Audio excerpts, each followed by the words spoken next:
Habe ich schon erwähnt, dass ich unheimlich gerne backe? Hallo Nico hier, schön dich zu sehen. Hier, gerade fertig geworden. Bolados de Berlim, die portugiesischen Berliner. Ja, wie man die macht, zeige ich dir jetzt. Und danach musst du mir dabei zugucken, wie ich die alle aufesse. Also mein Portugiesisch ist grottenschlecht. Also die heißen natürlich Bolas de Berlim, nicht Bolaris. Und ich hoffe, das ist nichts Schlimmes. Man möge mir verzeihen. Fangen wir mit der Creme an, die noch abkühlen muss. Dafür schäle ich hier die Schale einer halben Limette ganz dünn ab und gebe sie in einen Topf. Du kannst aber auch Zitrone verwenden, wenn du magst. Limetten wachsen halt bei mir im Garten. Achte nur darauf, dass es sich um eine unbehandelte Zitrone in Bioqualität handelt, denn wir wollen ja schließlich keine Pestizide in unseren Bolas haben. Dazu kommen 500 Gramm Milch, 2 Eier Größe M, 110 Gramm Zucker, 30 Gramm Maisstärke und 1 Teelöffel Vanilleextrakt. Später brauchen wir noch Öl zum Frittieren und Zucker, um die Bolas darin zu wälzen. Wie immer stehen alle Zutaten noch einmal unterhalb vom Video in der Infobox. Da ist auch ein Link zum geschriebenen Rezept auf meiner Homepage. In jedem Fall rühren wir alles im Topf mit einem Schneebesen glatt und bringen die Masse unter ständigem Rühren bei schwacher bis mittlerer Hitze zum Kochen. Wenn alles kocht, unter kräftigem Rühren für 30 Sekunden kochen lassen. Die Vanillecreme sofort in eine Schüssel umfüllen und abdecken, damit sich keine Haut bildet. Die Creme erst auf Raumtemperatur abkühlen lassen und dann in den Kühlschrank stellen. Für den Teig 125 Gramm Milch auf ca. 30 Grad erwärmen und mit 25 Gramm frischer Hefe oder 10 Gramm Trockenhefe und 110 Gramm Zucker in eine Rührschüssel geben. Alles verrühren, bis sich Zucker und Hefe aufgelöst haben.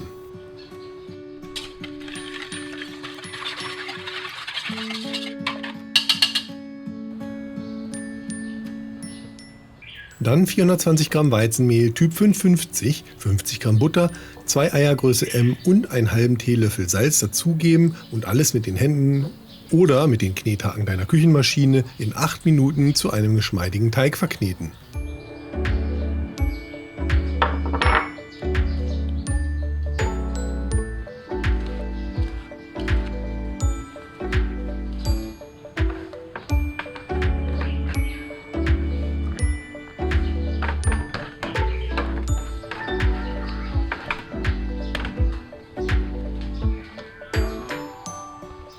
Den Teig abdecken und für 1 Stunde an einem warmen Ort gehen lassen oder bis sich das Volumen halt verdoppelt hat. Wenn es etwas kühler ist, mag das auch durchaus 2 Stunden dauern, bis das der Fall ist.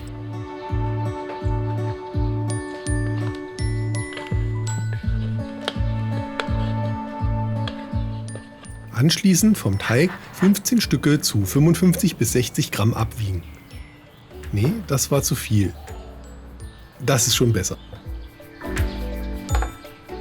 Den Teig außen anfassen, etwas hochziehen und zur Mitte hin andrücken. Das machen wir einmal ringsum, bis ein bisschen Spannung im Teig entstanden ist. Den Teig dann einfach in den Handflächen rund formen und auf ein mit Backpapier ausgelegtes Backblech legen. Ich lege mir hier noch ein ausgedientes Stück Backpapier darauf, damit sie nicht am Tuch kleben bleiben. Die Teigkugeln für 1 Stunde gehen lassen oder bis sie ihr Volumen verdoppelt haben. Du weißt, das kann auch ein wenig länger dauern. Das Frittierfett in einem weiten Topf oder einer Pfanne mit hohem Rand auf 180 Grad erhitzen und etwa 250 Gramm Zucker mit einem halben Teelöffel Zimtpulver vermischen.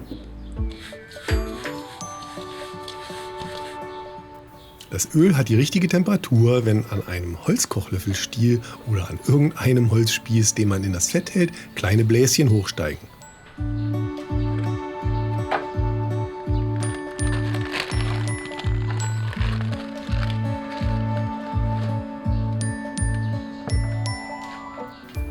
Teigkugeln portionsweise zu je 5 Stück in das heiße Fett geben und zugedeckt in 1 bis 2 Minuten goldbraun frittieren.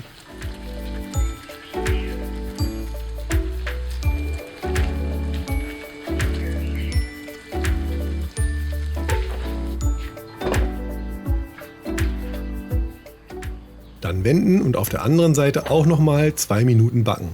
Die Pfanne dabei mit einem Deckel verschließen, denn dann backen die Bolas besser durch. Cool, der Satz enthält nur Wörter, die mit einem D oder einem B anfangen. Denn dann backen die Bolas besser durch. Was für ein Zufall. Die Bolas dann mit einer Schaumkelle herausheben und ganz kurz auf Küchenpapier abtropfen lassen. Sofort im Zucker wenden und abkühlen lassen. Wenn du sie zu lange auf dem Küchenpapier lässt, bleibt kein Zucker mehr daran haften. Wenn du richtig viel Zucker an deinen Bolas haben möchtest, mach es wie ich und wälz sie direkt nach dem Backen im Zucker. Ich meine, wenn schon, denn schon, gell?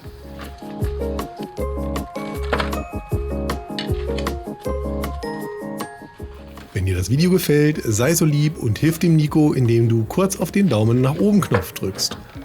Ein Kommentar wäre auch schön und wenn dir gerade nichts einfällt, dann lass mir einfach einen Berliner Emoji da oder 2. Dankeschön!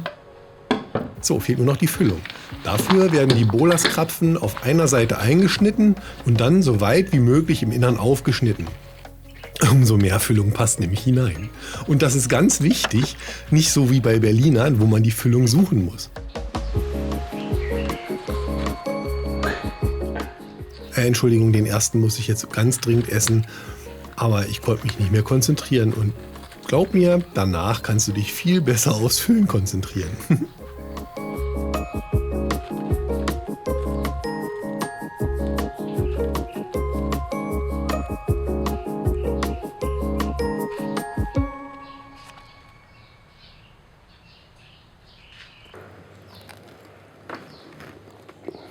Entschuldigung, ich musste schon mal anfangen und Entschuldigung, dass da hinten jemand bohrt, aber den kann ich jetzt leider nicht abschalten.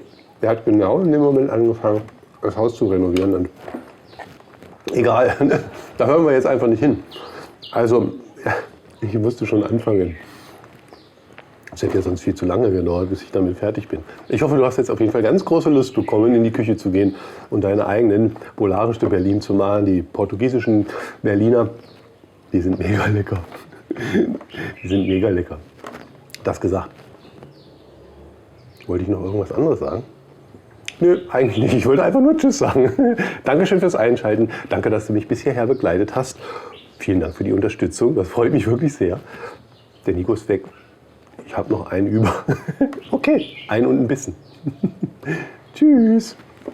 Quatsch. Hier sind noch alle da. Also, ab in die Küche gehen, polarisch machen gehen. Ne? Die sind mega lecker. Tschüss.